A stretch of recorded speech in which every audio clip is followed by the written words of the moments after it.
Hello guys. I-demo ko lang sa inyo yung project nyo. Ito yung database ng ano nyo, ng device nyo. Ito. Then ito naman yung sa kabila. Okay. Ayan, pareho lang yan. So dito muna tayo sa kabila. So ito yung may dalawa kayong tables dito na SQL. Itong database, itong device at itong power logs. So ito para ito sa relay. So naka-default true ito para naka-open lang yung output nyo mamaya. Then ito yung power logs table. Dito yung makita yung voltage, current, power, and energy. Then i-view natin yan. So dyan magbe-base guys yung inyong AI. Then kung mapapansin nyo, itong table na to walang laman ngayon kasi dinilet ko na kanina. Okay. Wala tong laman ngayon. So para magkaroon ng laman yan, para magkaroon ng voltage, current, power, at energy, bubuhayin natin yung system nyo. So, explain ko lang itong system ninyo. Ito yung aparato nyo guys. Dito nakalagay yung ESP32 nyo, yung PCM, then yung relay nyo. Okay. Then, ito yung input ng ano nyo, para ng inyong tawag dito. ng inyong outlet na nakakonect dito sa inyong aparato. Okay. So, ito yung pinakang output niya. Okay. Apat ang saksakan yan. Then, ito yung sensor niya. Nakakonect yan dito. Yung nag-check ng energy, power, voltage. Ayan. Tapos yung current. Then, ito yung power supply ng ESP32 nyo at iba pang components. Okay. Dito guys, nakakonect yung itong ano na to, itong sensor na to. Dito na siya nakakonect. So, pwede nyo siyang palitan kung gusto nyo. Then, nag-add din ako dito ng socket kung gusto nyo habaan yung wire. Yan, optional yan. Then, same rin dito sa input nyo. Okay. So, isaksak na natin yung power supply nyo. So, explain ko muna pala. Meron kayong dalawang LED dito. Dahil wala naman kayong LCD. Mas maganda sana kung may LED sa kanan. Ay, mayroon kayong LCD. Okay. So, on rig ko dito, green at blue. So, para saan ba yung green? Para ito sa status LED. Okay. Para ito sa status. Una, kapag binuhay yung power supply, iilaw siya 3 seconds to check lang na okay siya. Okay. Then, once na halimbawa, nakasaksak na ito. Okay. Then, may nakasaksak na rin doon. So, once na nagbigay ng data, itong sensor na to, dyan sa ESP32, ihahatid ng ESP32 doon sa database yung mga logs. Like yung energy, current, at yung voltage, then yung energy. Then, kapag nakapag-send na siya at na-receive na ng database at send na rin yung database na receive successfully. So, iilaw ito, mag-blink ito. Ito yung role nito. Okay? Tapos, ito namang blue LED. Ito, para ito sa internet connection. Once na connected na sa internet connection, so, iilaw agad siya ng steady. Pero, sa unang start pa lang sa system nyo, magbiblink ito kasi nagsisearch siya ng internet. So, kapag wala siyang na-search, mamamatay siya. Itong blue na LED nyo. So, testingin na natin ngayon. So, may na palang internet ko dito sa cellphone kasi hindi siya connected sa wifi. Make sure lang na hindi siya connected sa yung wifi nyo sa wifi modem ninyo kasi 5G yun. So, ang gagamitin dito, data ng phone nyo, connected siya sa hotspot. Kasi naka 2.4 GHz lang itong inyong system. Okay? Then, so, buhay na natin. Ayan, umilaw siya 3 seconds, then mamamatay yan. Sabihin, okay. Then yung LED na blue, nakita nyo, umiilaw siya, nagsisearch siya ng internet. So, sasaksak natin to. Okay. Ayan. Then, buhayin natin yung ating hotspot. Make sure na connected. Makita nyo na connected siya. Okay. Yan, binuhay ko na. Ayan. Ang bilis, diba? So, nakita nyo dyan, dapat yan mag-blink. Ayan o. Sabihin, nag-send na siya ng data. Okay?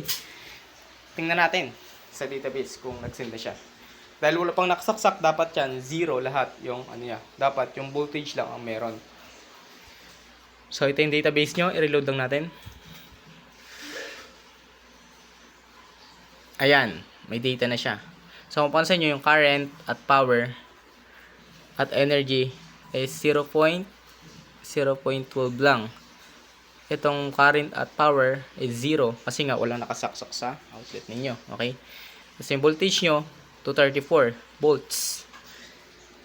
So, testing na natin. Saksakan. So, gamitin natin tong aking panghinang. Testing natin itong panghinang natin. Ayan. Yan. Nag-send na siya ulit. So, natin dito. Ayan. Kung mapapansin nyo, meron ng current at power.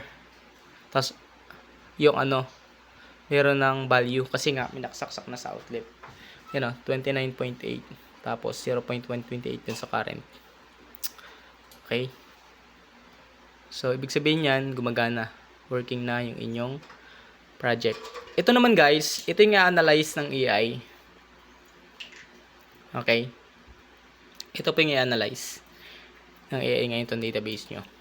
So, napakahalaga nito. Ayan. Kung mapapansin nyo rin na naka-on lang yung relay. Kasi itong relay is nag-off lang yan kapag may nangyaring halimbawa, sumobra na siya sa limit. Automatic mag-off yan. Halimbawa may nangyaring di maganda. Halimbawa na sabog yung mga appliances nyo. So, automatic mag-off yung inyong relay. Ayan. O halimbawa, may nag-short circuit. Sasabog lang kasi ang appliance guys kapag may nag-short circuit. So, kapag naglagay yung current, automatic yan guys. Sasabog yung mamamatay yung relay dun sa loob. So, naka-true siya ngayon. Ibig sabihin yan, open. Ayan o, naka-true. Okay. Ayan lang guys. So guys, may pala ako dito. Bunutin ko muna tong sa kasi medyo malakas tong na ito eh.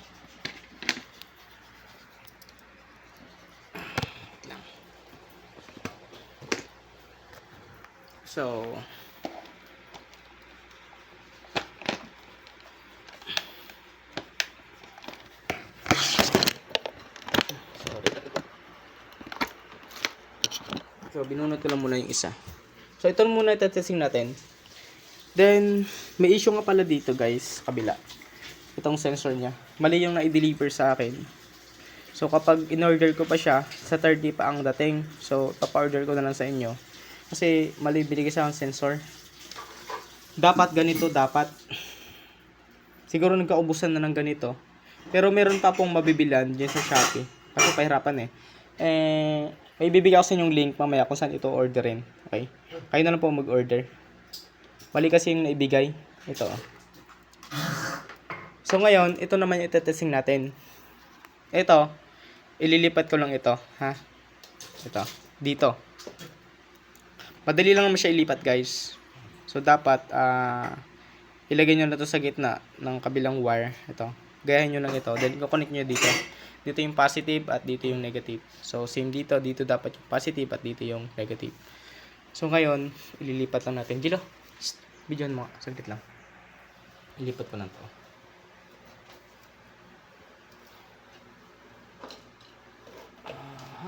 Saan yung pangalas ko?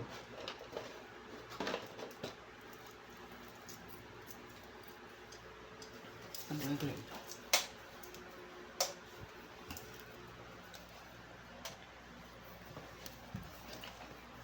So, tanggalin muna natin to.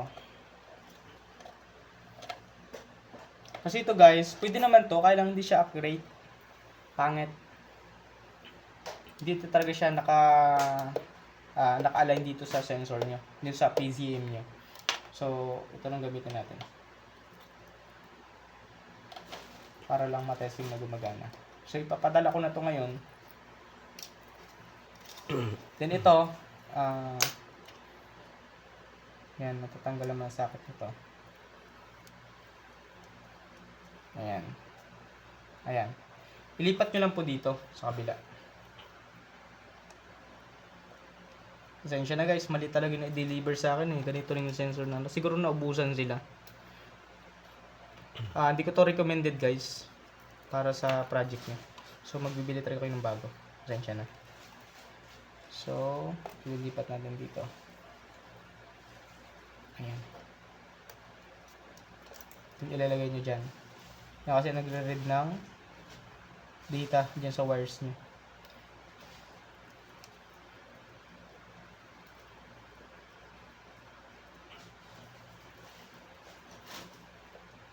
So, ayan. Then, ito. Then, mamaya guys, ipapahuli ko yung yung tawag dito. Yung sa UI ninyo na sample. Bibigyan ko kayo ng sample mamaya. Para makita nyo na gumagana yung AI nyo. Then, bibigyan ko rin kayo ng docs mamaya. Guidelines para dito sa project nyo at hindi kayo malito. At dun sa pag-implement nyo, dun sa application nyo ng AI. Pati yung SOPA base nyo para sa database nyo. Okay. So, ngayon, testingin na natin to.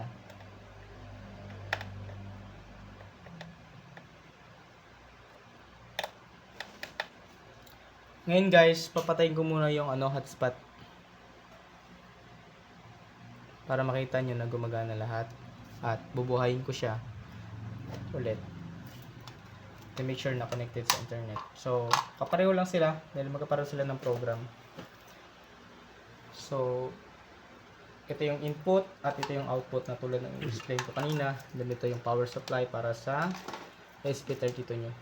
So, buhayin muna natin to. Ayan, nakita nyo yung green, right? 3 seconds. Then, nagsisearch siya ng internet. So, kapag binuhay ko yung hotspot ko, dapat yan, connected yan. Magko-connect siya, mag-steady yan. Hintayin muna natin mamatay. Pero once na na-search niya agad yung internet nyo, mag-steady yan guys. So, buhayin muna natin tong hotspot. Okay, binuhay ko na. Ayan, connected na siya. So, isasaksak na natin to ngayon. Ito yung outlet nyo. Sasak na natin yun. Hindi makita mo. Ayan. Then,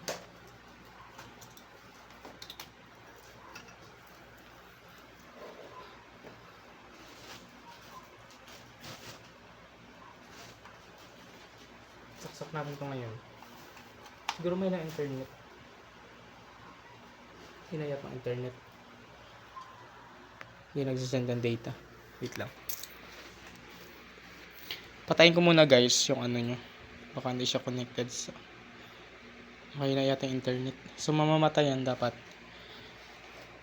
Okay na yata internet ng cellphone ko. Chilo. Videoin mo muna ako. Patapos.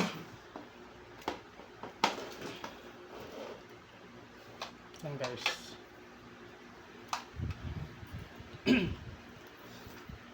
So, saksak ulit natin. Buhayin ulit natin yung internet. Kasi dito ako sa loob ng bahay guys eh. May talagang internet dito. So, binuhay ko na ulit yung yung hotspot. Kapag nag-blink yan, dapat mag-send ng data yan. Once na may internet naman guys, mag-send naman ng data agad yan. So, ngayon wala pang internet.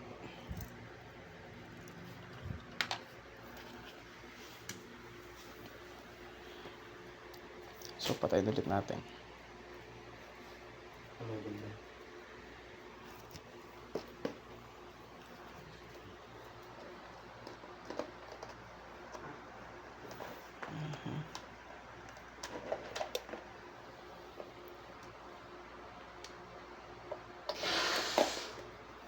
Wait lang guys. Nirefresh ko lang. Yan, buhay na ulit natin. May lang internet dito guys. Naka blue bar siya ngayon. 1 bar lang. Wait lang. Ulitin natin. Buhay ulit natin yung hotspot. Ayan.